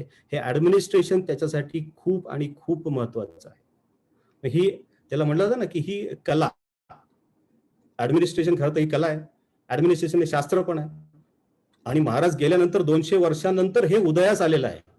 पण उदयास महाराज गेल्यानंतर 200 वर्षानंतर आलं, त्याच्या 200 वर्ष आधी महाराज हे सर्व गोष्टी करत होते. म्हणूनच कदाचित महाराजांना ते मॅनेजमेंट गुरु असं म्हणलं जातं. मी तर म्हणतो भारत नाही तर जगामध्ये हा पहिला राजा असेल ज्याने या सगळ्या गोष्टी त्याच्या रयतेसाठी केल्या. आणि म्हणून ठामपणे आपण म्हणू शकतो की महाराजांनी फक्त स्वराज्य नाही तर महाराजांनी सुराज्य आणलं होतं. हे सुराज्य आणलं होतं. आणि याचं अजून एक चांगलं उदाहरण जर तुम्हाला द्यायचं झालं, ते पण आपण मगाशी स्लाइड मध्ये बघितलं, ते म्हणजे अष्टप्रधान मंडळ. हे अष्टप्रधान मंडळ तयार करताना महाराजांनी काय केलं, तर तुम्ही या अष्टप्रधान मंडळाचा जर नीट अभ्यास केला ना, तुम्हाला कळेल त्याच्यामध्ये एक माणूस हा सेनापती होता आणि 7 लोक उरलेले जे होते हे ऍडमिनिस्ट्रेशन करण्यासाठी महाराजांनी ठेवले होते. हे महाराज जे महत्व दिलं होतं महाराजांनी, युद्ध नो डाऊट युद्ध करावे लागणार होतं, स्वराज्यासाठी ते गरजेचं होतं. पण ऍडमिनिस्ट्रेशन नाही केलं तर हे सुराज्य होणार नाही हे महाराजांना माहिती होतं. स्वराज्य आपण युद्धाच्या बळावर नक्की जिंकू शकतो, पण स्वराज्याचं सुराज्य करायचं असेल तर ऍडमिनिस्ट्रेशनला पर्याय नाही. म्हणून अष्टप्रधान मंडळामध्ये पण एक सेनापती होता आणि बाकीचे 7 लोक होते हे प्रशासकीय कामासाठी लावलेले लोक होते. तुम्ही महाराजांचा जर अख्खा जीवन प्रवास बघितला तर युद्धामध्ये महाराजांनी जर किती वेळ घालवला असेल तर तो 30% घालवला. त्यानंतर महाराजांनी असे असंख्य मावळे तयार केले जे हे काम करायला सक्षम होते. आणि त्यानंतर महाराजांनी अख्खा जो वेळ दिला म्हणजे 70% वेळ महाराजांचा हा ऍडमिनिस्ट्रेशन मध्ये गेला, मॅनेजमेंट करण्यामध्ये गेला आणि हे स्वराज्याचं सुराज्य कसं होईल हे बघण्यामध्ये गेलं. आता आपलं काम पहिली गोष्ट म्हणजे युद्ध करणं आहे, आपली एक मोठी रयत तयार करणं आहे, आपलं स्वराज्य निर्माण करणं आहे. स्वराज्यामध्ये आपल्याकडे असे काही मावळे तयार करणं आहे की जे आज तुम्ही करताय हे असंच्या असं काम खाली डुप्लिकेट करणारे लोक आपण तयार करणं आहे. आणि मग तुमचं काम त्यानंतर असेल ते ऍडमिनिस्ट्रेशन करणं आहे. एक या स्वराज्याला सुराज्य कशाकडे घेऊन जाता येईल याच्याकडे लक्ष देणं गरजेचं आहे. आणि हे करण्यासाठी सगळ्यात महत्वाचं काम जर तुम्हाला कुठलं करायचं असेल तर हे कालही आपण बोललो, परत एकदा तुम्हाला सांगतो की लीड फ्रॉम एक्झाम्पल. दुसऱ्याला सांगून होणार नाही, तू कर म्हणून कोणी करणार नाही. जोपर्यंत तो तुम्हाला करताना बघणार नाही तोपर्यंत तो व्यक्ती कधीही ते काम करणार नाही. महाराजांची प्रत्येक गोष्ट तुम्ही आठवा, महाराज प्रत्येक गोष्टीमध्ये महाराज हे स्वतः लीड फ्रॉम एक्झाम्पल महाराजांनी केलेलं आहे, स्वतः करून दाखवलेलं आहे. म्हणून महाराजांच्याकडे असे करणारे असंख्य मावळे महाराजांनी तयार केलेले. मग ते तुम्ही अफजल खानाची लढाई म्हणा, किंवा तुम्ही दुसरं जर एक्झाम्पल तर असे असंख्य एक्झाम्पल आहेत. म्हणजे एखादं असं सांगता येणार, पण एक तुम्ही बघा की प्रत्येक वेळी महाराजांनी काय केलेलं आहे, तर महाराजांनी हे स्वतः पहिलं करून दाखवलेलं आहे. दुसरी एक मला महत्वाची गोष्ट वाटते ती म्हणजे सिक्युरिटी, सुरक्षितता. ही पण महाराजांनी प्रत्येक माणसाला दिलेली आहे. म्हणजे महाराजांची भीती काय होती, म्हणजे महाराजांचा आदर जितका होता, महाराजांची भीती पण तितकीच होती. म्हणजे आदर होता म्हणून महाराजांच्या राज्यात फक्त आदर करायचा आणि खाली काय करायचं असं अजिबात चालायचं नाही. महाराजांची भीती जेवढी मुघलांना होती तेवढीच रयतेला होती. पण जर चुकीचं काम केलं तर, जर त्यांनी योग्य काम केलं तर त्याला अजिबात नाही. त्यांनी फक्त महाराज त्यांच्यापैकी एकच असायचे, पण जो चुकीचं काम करेल त्याला महाराज कधीही क्षमा करायचे नाहीत. आणि खास करून महिलांवर तर महाराजांनी कुठलाही अत्याचार कधीही सहन केला नाही. मग ते त्यांच्या राज्यातले असो किंवा मग शत्रूचे असो, कुठल्याही बाबतीत महाराज कधीही या गोष्टीमध्ये पडले नाही. एक गमतीने असे म्हणलं जायचं की खौफ महाराजांचा जो होता, भीती महाराजांची जी होती, की कुठलाही मोगलांचा सरदार जेव्हा झोपला असायचा आणि जोरात वार आली, जर त्याची खिडकी उघडली तर डचकून उठायचा आणि मग त्याची बेगम त्याला सांगायची, अरे कुछ नहीं बाबा, हवा है. आणि तो छातीवर हात धरून लागायचा, हवा है, मुझे लगा शिवा है. इतकी भीती असायची महाराजांची त्यावेळी. कुठून हा माणूस येईल आणि काय करेल. आणि हीच भीती महाराजांनी स्वतःच्या रयतेमध्ये पण लावली होती, जर चुकीचं काम कराल तर. ह्याचं एक उदाहरण तुम्हाला मगाची कल्याणचं सुभेदाराचं पण दिलं. पण हे कडक महाराज किती करायचे याचा तुम्हाला एक संदर्भ देतो मी, घडलेली घटना महाराजांच्या बाबतीतली, की महाराज किती कडक असू शकतात जर चुकीचं काम केलं तर.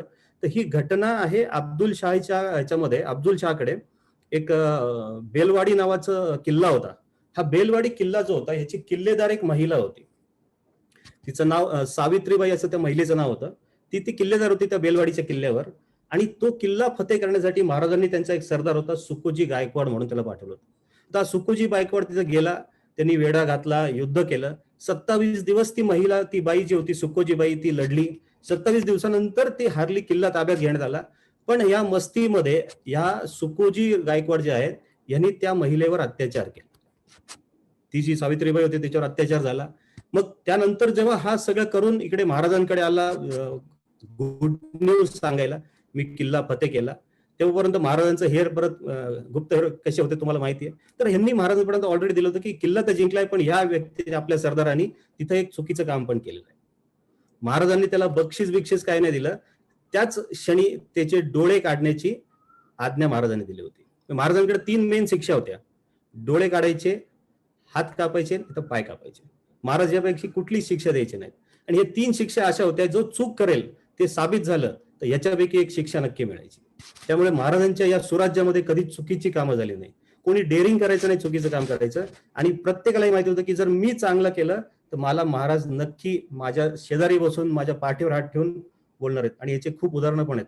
म्हणजे राजगडावर जेव्हा महाराज असायचे तेव्हा राजगडाच्या खाली महाराज दरवेळी येऊन जनतेमध्ये येऊन बसायचे, थोड्या गप्पा मारायचे. पण महाराज हेच त्यांच्यापैकी एक होते, कारण ह्या सगळ्या गोष्टी महाराजांनी केल्या.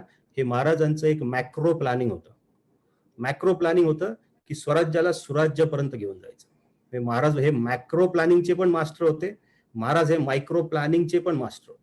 तर मायक्रो प्लॅनिंगचे मास्टर कसे, जर त्याचं एक छोटंसं उदाहरण, महाराजांनी एक आज्ञापत्र जे असायचे महाराजांचे, त्यातल्या एखाद्या महाराजांनी सांगितलेलं आहे की रात्र झोपायच्या वेळी तेलाचे जे दिवे असायचे, हे तेलाचे दिवे विझवून झोपा, हे महाराजांचं आज्ञापत्र आहे. मग महाराजांनी असं का सांगितलंय, तर हे तेलाचे जे दिवे तुम्ही रात्रभर जर पेटत ठेवले, तिथं जर उंदीर आला आणि त्या वातीच्या आमिषाने जर त्यांनी ती वात किंवा तो दिवा ओढून न्यायचा प्रयत्न केला आणि ती जर वात, जळती वात, पेटती वात जर बाहेर गेली, वाळलेल्या गंजांना, गवताच्या गंजांना लागली, तर अख्खं गवत पेटू शकतं, चारा गायब होऊ शकतो. म्हणजे इतका मोठा हे महाराज जे होते, इतक्या मोठं स्वराज्य होतं, सुराज्य झालेलं होतं. पण इतका मोठे असताना देखील हे छोट्या बारीक गोष्टींचं प्लॅनिंग हे महाराज करायचे.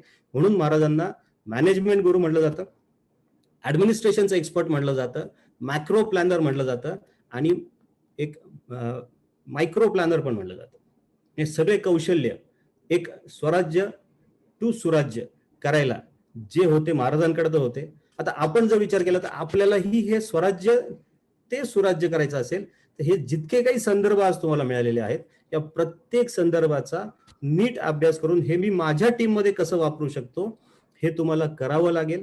कारण तरच तुम्ही म्हणू शकता की मी पण जाणता राजा आणि मग तुमची टीम पण म्हणेल हो हा आमचा जाणता राजा आहे, हे माझं स्वराज्य आहे आणि हे मी सुराज्य करून दाखवलेलं आहे. मित्रांनो, आजचा हा जो भाग आहे माझा मी इथे संपतोय. आता उद्या जर आपण बघितलं तर हे महाराजांनी विजन घेतलं, महाराजांनी टीम सिलेक्शन केली, म्हणजे स्वराज्य हे विजन होतं, मावळे ही त्यांची टीम सिलेक्शन होती. सुराज्य करण्यासाठी ही ऍडमिनिस्ट्रेशन महाराजांनी खूप चांगल्या पद्धतीने वापरलं. आणि ह्याच्यानंतर आता हे वाढवण्यासाठी किंवा बघ आपण आपल्या भाषेत जर विचार केला तर मी विजन घेऊन आलो, नेटसप मध्ये जॉईन झालो, मी चांगली टीम सिलेक्ट केली, मी माझी कॅबिनेट तयार केली, म्हणजे माझा अष्टप्रधान मंडळ तयार केलं. या कॅबिनेट बरोबर मी जाऊन ऍडमिनिस्ट्रेशन काम केलं, मी फील्ड वर्क केलं, मी पॅटर्न सेट केला, मी शेड्यूल लावले, मी त्याच्याबरोबर काम केलं, मी हे सगळ्या गोष्टी मी केल्या. आता माझं एक स्वराज्य तयार झालंय, सुराज्य तयार झालंय. आता हे जर याचा पसारा जर मला वाढवायचा असेल तर काय काय स्ट्रॅटेजीज वापरायला लागतात, काय काय गोष्टी, नेक्स्ट स्लाइड या ह्याच्यानंतर काय काय करायला लागेल आपल्याला, हे काय करणं अपेक्षित आहे की हे जे सुराज्य माझं आलेलं आहे हे सुराज्य मी एका चांगल्या पद्धतीने करू शकतो किंवा त्याचं एक्सपान्शन खूप चांगल्या पद्धतीने करू शकतो. तर हे आपल्याला उद्याच्या भागामध्ये कळणार आहे. उद्याचा भाग जरा थ्रिलिंग असणार आहे, कारण आजपर्यंत आपण मॅनेजमेंट, ऍडमिनिस्ट्रेशन, सिलेक्शन या गोष्टींवर गेलो. उद्या आपल्याला थोडंसं स्ट्रॅटेजीवर बोलायचं आहे की आता माझा पसारा तर वाढला, हे मी अजून जसं एक्सपान्शन करायचं असेल तर मला काय करावं लागणार आहे हे आपण उद्याच्या भागामध्ये बघणार आहोत, ज्याचं नाव आपण दिलंय गनिमी कावा. गनिमी कावा हा महाराजांच्या स्ट्रॅटेजी मधला सगळ्यात महत्वाचा भाग असल्यामुळे उद्याच्या भागाला आपण नाव हे गनिमी कावा दिलंय. तर भेटूया उद्याच्या भागामध्ये गनिमी काव्यामध्ये. माझं आज मी इथंच थांबतो. धन्यवाद. Thank you very much. Over to Prashant sir. Yes sir, thank you sir, thank you very much.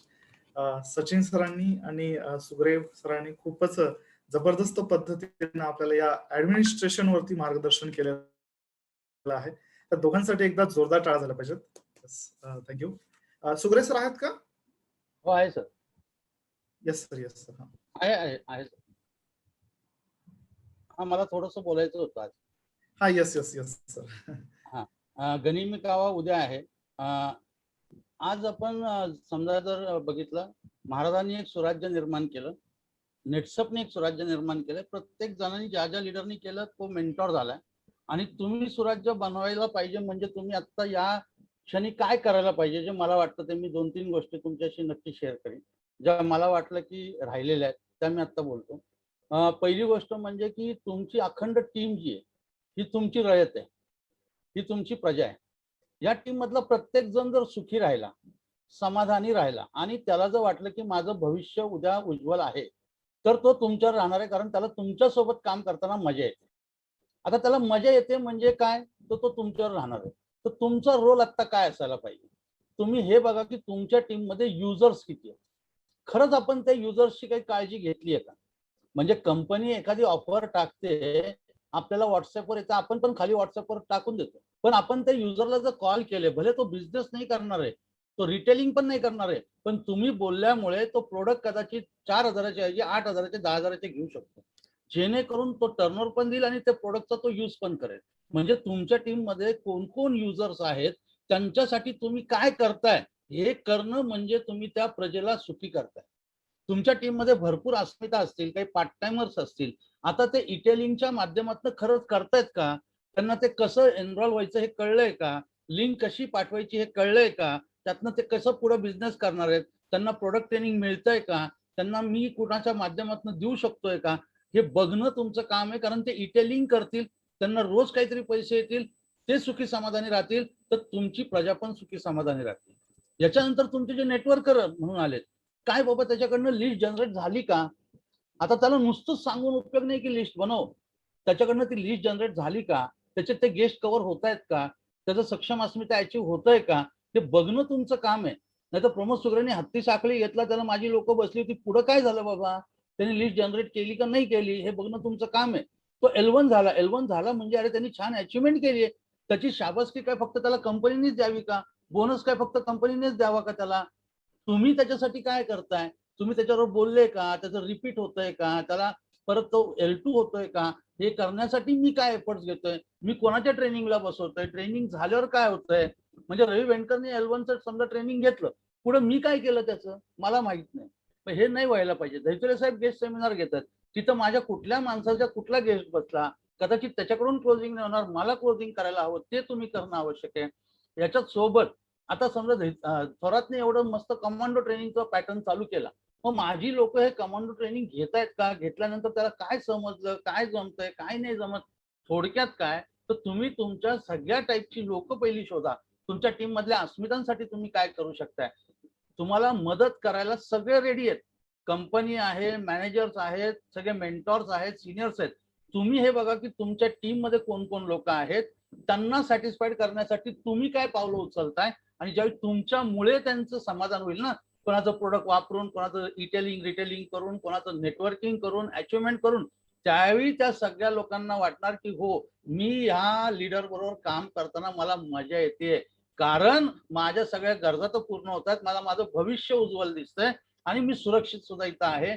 आणि त्याच वेळी तुम्ही जाणता राजा बनू शकताय. तर थोडं टीमकडे लक्ष देणं आणि त्यांना आता काय गरजेचं आहे ते प्रोव्हाइड करणं ऍज अ भविष्यातला जाणता राजा म्हणून तुमचं कर्तव्य आहे. So wish you all the best and thank you very much. Yes sir, thank you sir, thank you very much. परत एकदा प्रमोद सर आणि सचिन सर दोघांसाठी जोरदार टाळ्या झाल्या पाहिजेत. Yes, thank you. बघा, दोघांनी त्यांच्या स्टाईलमध्ये आपल्याला समजून सांगितले की महाराजांनी जसं अष्टप्रधान बनवलं, त्यांना वेगवेगळ्या कॅटेगरीमध्ये डिवाइड केलं त्यांच्या डाऊनलाईनला, सेम नेटसर्फनी केलं. नेटसर्फच्या मॅनेजमेंट टीम तयार केली, युजर रिटेलर नेटवर्कर्स वेगवेगळे केले, त्यांच्यासाठी वेगवेगळ्या ऑफर सिस्टम्स नेटसर्फने दिल्या. मेंटॉरने सुद्धा स्वतःच्या सिस्टम लावल्या, स्वतःची सपोर्ट सिस्टम लावली, कम्युनिकेशन पासून कनेक्शन पर्यंत आपले मेंटॉर्स पोहोचले. पॅन्डेमिक सिच्युएशन मध्ये त्यांनी स्वतःला चेंज केलं आणि आपल्या नेटवर्कला त्यांनी सपोर्ट केला. आता बारी कदाचित आपली आहे. जसं सुग्रे सरांनी शेवटी सांगितलं आपल्याला की लिस्ट जनरेशन आपण करू शकतो. रेग्युलर कॅबिनेटच्या टच मध्ये किंवा त्यांच्या सोबत कनेक्शन मध्ये आपण असणं गरजेचं आहे. आपल्या डाऊनलाईनची आणि आपल्या कॅबिनेटची अचिव्हमेंट कशी होईल याच्यावरती आपल्याला फोकस करायचा आहे.